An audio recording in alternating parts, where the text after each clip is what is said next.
السلام علیکم دوستو، آپ لوگ کے ساتھ ایک چھوٹی سی حدیث لے کر آیا ہوں، اس کو سنیں اور اس پہ عمل کیجیے۔ بسم اللہ الرحمن الرحیم۔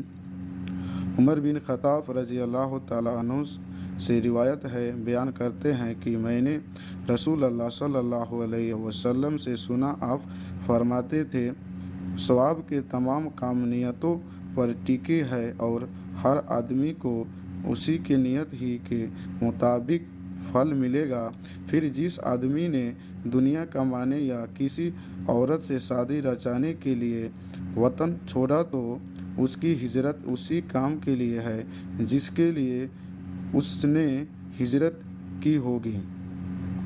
فائدے: امام بخاری نے اس حدیث کو شروع کتاب میں اس لیے بیان کیا ہے کہ اس کتاب کے لکھنے میں صرف اللہ تعالیٰ کی رضا مقصود ہے، نیز وحی کے ذریعے شریعت کے احکام بیان کیے جاتے ہیں اور شرعی احکام کی بنیاد صافہ نیت ہے۔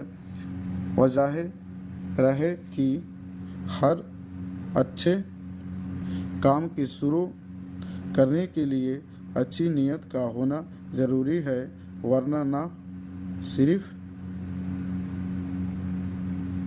ثواب سے محرومی ہوگی بلکہ اللہ کے یہاں سخت سزا کا بھی ڈر ہے، اور جو عمل خالص دل سے متعلق ہے، مثلاً ڈر و امید وغیرہ، ان میں نیت کی کوئی ضرورت نہیں۔ نیز نبی صلی اللہ علیہ وسلم کی طرف نزول وحی کا سبب آپ کا اخلاص نیت ہی ہے۔